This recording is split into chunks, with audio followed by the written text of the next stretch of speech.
He looked up, surprised, and as another gust of wind made her grip the ladder tight, Isabel saw she'd been mistaken. For although he carried a parcel, the stranger on the driveway was not the postman at all. Later, when he was asked about it, as he would be many times over the course of his long, long life, Percy Summers would say truthfully that he thought they were asleep. The weather had been hot enough for it. Throughout December, the heat had pushed in from the west, crossing the desert center before driving south.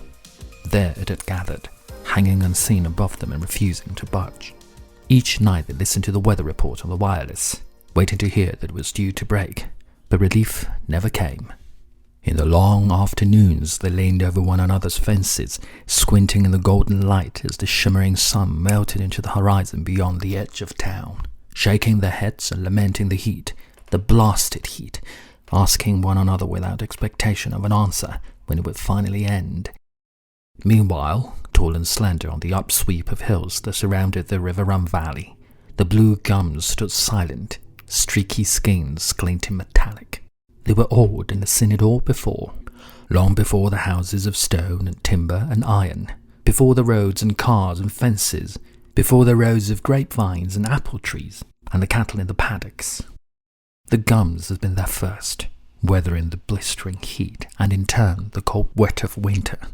This was an ancient place, a land of vast extremes. Even by usual standards, though, the summer of 1959 was hot. Records were falling in the place where scores were kept, and the people of Tambula were feeling every bit of it. Percy's wife, Meg, had taken to rising with the dawn to get the day's milk delivery inside the shop before it had a chance to spoil. Jimmy Riley said that even his aunties and uncles could remember it so dry, and in everyone's mind, especially with the memories of 1955 so fresh, was the risk of fire. Black Sunday, the papers had taken to calling it, the worst fires seen since the colony had been formed. 2nd of January had dawned 4 years ago, heavy with a sense of disaster brewing. A Dutch storm had rolled in overnight, gathered from the dry plains to the north, scorching wind gusts of 100 kilometers per hour. Trees bowed and leaves hurtled along the ravines. Sheets of corrugated iron were wrenched from the tops of farm buildings. Electric power lines broke free, sparking multiple blazes that raged and grew and finally met to form a great hungry wall of fire.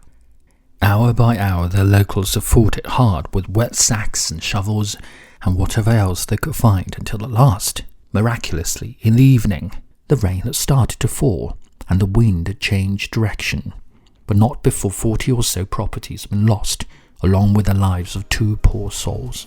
They'd been calling for a proper emergency fire service ever since, but the decision-makers down in the city had been too slow to act.